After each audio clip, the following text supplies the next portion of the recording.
Salut tout le monde. Pour Halloween, j'aimerais vous présenter trois histoires d'horreur animées. Bon, on commence. Une nuit, pendant que je promenais mon chien, une tempête de neige commençait à faire rage. Alors je me suis décidé à m'abriter dans ma grange avec mon chien et en levant la tête, j'ai aperçu une silhouette noire non loin des arbres. Elle ne bougeait pas. Elle me fixait seulement avec des yeux rouges, écarlates teintés de sang. J'avais très peur ce moment-là. Et mon chien, qui était plus courageux que moi, est allé chercher la bête.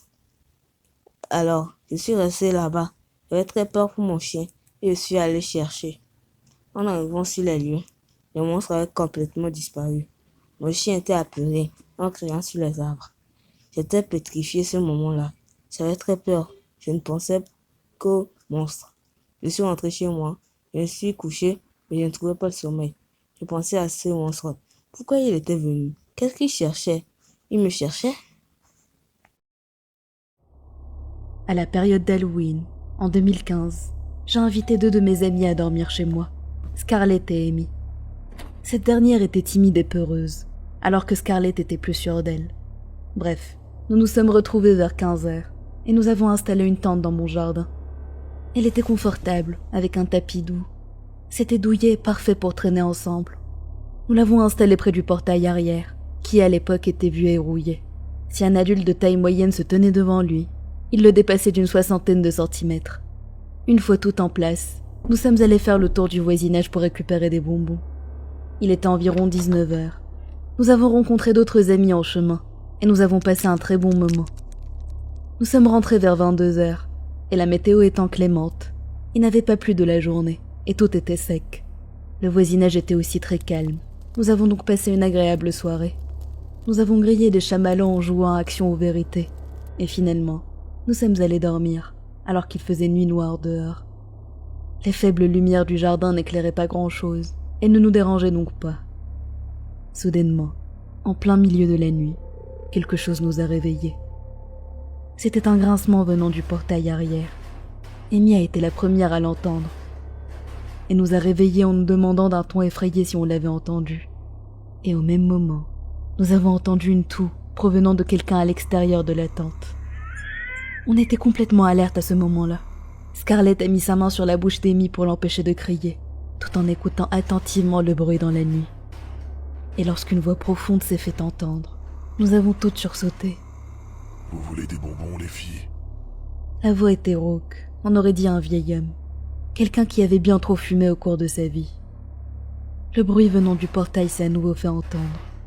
Allô, je sais que vous êtes là-dedans. Nous a lancé la voix. Des larmes sont montées aux yeux d'Amy, et j'étais incapable de bouger, malgré ma volonté. Scarlett a hoché la tête, me montrant ses doigts, et a compté en silence. C'était là que nous allions courir. Quand elle a atteint 0, nous avons toutes sprinté vers la maison. Je n'oublierai jamais cette image. Quand je me suis tournée, j'ai vu, se tenant près du portail, l'homme qui nous parlait.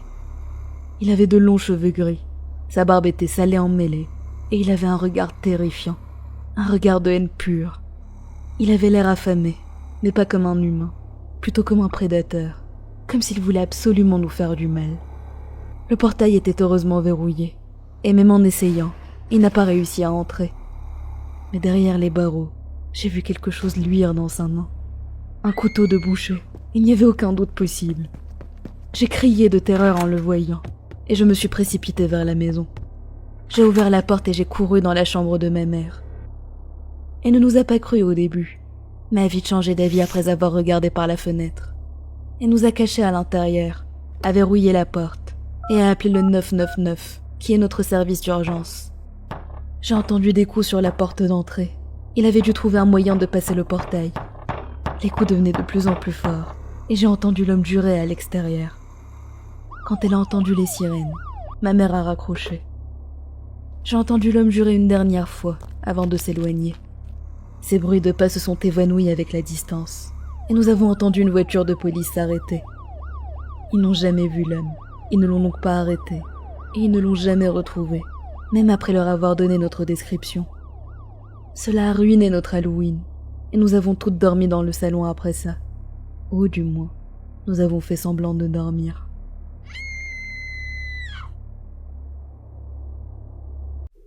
En vrai, je sais pas quoi dire. On est d'accord, c'était super. Le vieux était vraiment bizarre. Wesh. On enchaîne avec la prochaine histoire. Il y a quelques années, je partais du Texas en direction de la Louisiane en voiture pour aider mon père à déménager. La nuit était tombée. Je me suis donc arrêtée dans ce petit motel miteux, juste à la sortie de l'autoroute. Il était très tard, et je n'avais pas d'autres options.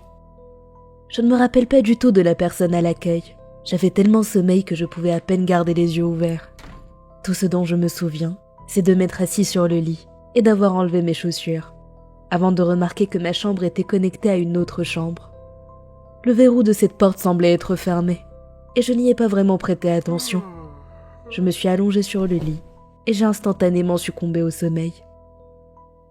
Je ne sais pas depuis combien de temps je dormais, mais j'ai été réveillée de la manière la plus terrifiante que vous puissiez imaginer. Un objet tranchant a été enfoncé dans mon dos. J'ai hurlé et j'ai roulé hors du lit. J'ai levé les yeux et j'ai à peine pu apercevoir ce qui ressemblait à un homme très maigre, avec de longs cheveux gras, s'enfuir par la porte qui séparait nos deux chambres.